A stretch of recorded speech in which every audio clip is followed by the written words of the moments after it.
সন্তান যখন ভূমিষ্ঠ হয়, মায়ের যে প্রসব বেদনাটা সহ্য করতে হয়, এটা পৃথিবীর সবচেয়ে বড় কষ্টের একটা।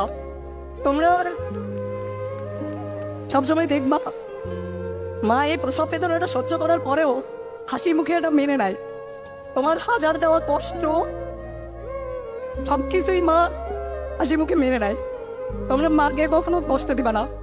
তুমি যখন ক্যাম্পাসে আসবা, তুমি বাসায় যাওয়ার পরে 1 মাস 2 মাস 6 মাস পরে বাসায় যখন যাবা, তুমি বুঝতে পারবা যে তোমার মা আসলে কতটা তোমাকে ভালোবাসে।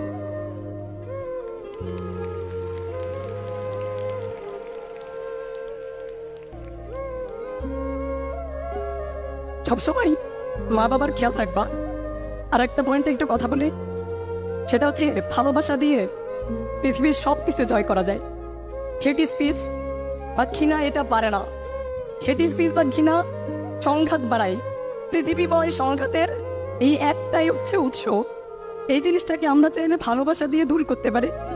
তো তুমি সামনে একটা ক্যাম্পাসে যাবা, তোমার 64টা জেলার বিভিন্ন ধরনের সহপাঠীদের সাথে তোমার পরিচয় হবে। তুমি বিভিন্ন কালচার, বিভিন্ন ভাষা, বিভিন্ন বর্ণের এবং ধর্মের মানুষের সাথে পরিচিত হবা, বন্ধু বান্ধবের সাথে পরিচিত হবা। তোমার একটা সুন্দর ফ্রেন্ড সার্কেল হবে। তুমি কখনো এই ফ্রেন্ড সার্কেলের জন্য কষ্টের কারণ হয়ে দাঁড়াবা না। এইটা তোমাদের কাছে আমার আশা বা তোমাদের কাছ থেকে আমার চাওয়া একটাই অনুরোধ আর কি। যে হাতে আমি তোমাকে পড়াইছি, যে হাতে আমি তোমাকে কলম দেখছি, ওই হাতে আমি ভবিষ্যতে কখনো কোনো রক্তের দাগটা দেখতে চাই না। তো এই জিনিসটা তোমরা মাথায় রাখবা, যেন আমাদের বাংলাদেশের ক্যাম্পাসগুলো সুন্দর হয়। ভালোবাসা দিয়ে ক্যাম্পাসগুলোকে ভরায় রাখবা।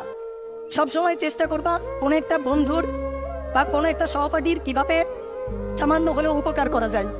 সবসময় চেষ্টা করবা তার পাশে দাঁড়ানোর, তার প্রতিকূলতা হওয়ার বা বাধা হওয়ার কখনো চেষ্টা করবা না। হয়তো সাময়িক লাভ পাবা কখনো কখনো, কিন্তু একটা লং রানে গিয়ে তোমার ভবিষ্যতে একটা বড়সড় ধাক্কা খাবা এবং একটা সময় মনে হবে যে তুমি আসলে অনেক বড় একটা ভুল করে ফেলছো। তো এই কারণে সবসময় নিজেকে ধরে রাখবা এবং সবসময় ধর্মের পথে থাকবা, সৎ পথে থাকবা, প্রেয়ারের মধ্যে থাকবা। দেখবা লাইফটা অনেক সুন্দর। যদি কখনো হতাশা লাগে, মা বাবার সাথে কথা বলবা আর ঈশ্বরের সাথে কথা বলবা, দেখবা এই হতাশাটা কেটে যাবে। সবার জন্য শুভকামনা, সবার জন্য ভালোবাসা। ধন্যবাদ সবাইকে।